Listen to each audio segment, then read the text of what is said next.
just thought we'd give you an update on the tomato plants.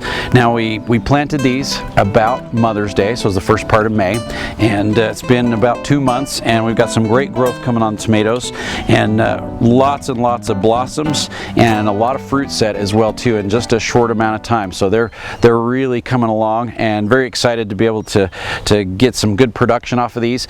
But just wait and see what they look like, because they're going to continue to grow, and they're going to be producing like crazy in no time. By the end of the season, you'll really see what the tomatoes can do. But what we've been doing is through the season, when I planted, I started out with the Kangaroots to really get the roots in production mode. So as we transplanted those plants, the Kangaroots I used to get them established, and it's full of microbes and microorganisms and mycorrhiza to help build the soil up and make nutrient available to the plants, but it really kicks the plant into root production mode, and really helps with transplant shock, so no transplant shock. At the same time, I used the Monterey Complete Disease Control.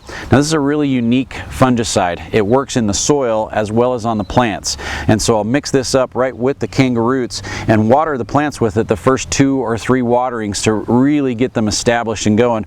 But what the disease control does, this is a bacteria, but it's a beneficial bacteria, and it's good for the plants instead of detrimental to the plants. And what it does is once it gets down into the soil, it colonizes the root system of the tomato plants, and then fights off diseases that are attacking it from the soil. So like verticillium and fusarium end up contaminating the plant through the soil, and it's something you can't eliminate out of the soil. It's just kind of always present there. So this fights it off for the plants so they don't get infected by it, because it'll kill the plants in just a short amount of time once they get infected with verticillium. But it also works on diseases up on the top as well too. So early blight, late blight, powdery mildew, leaf spots, bacterial speck on the tomatoes. It works on all those diseases. So about every 2 or 3 weeks, I just mix it up in the water that I'm watering the plants with, and I make sure and get it all over the leaves, and then water it with it just to boost its natural immunity to all these diseases.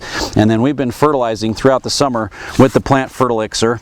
The Plant Fertilixir does a great job at just encouraging some good growth as well as fruit production. It's an all natural, all organic option, and everything we've been using on the tomatoes are all natural products, all natural fertilizers, all natural root stimulators. So everything we've used is organic on these tomatoes to really get them growing. You can see how they're growing like crazy.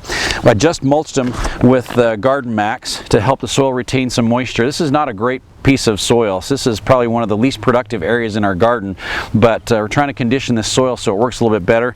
The Garden Max will help condition the soil so it'll retain the moisture longer, allow the water to penetrate in, and really help encourage some growth with the plants. So I'm excited about how that works.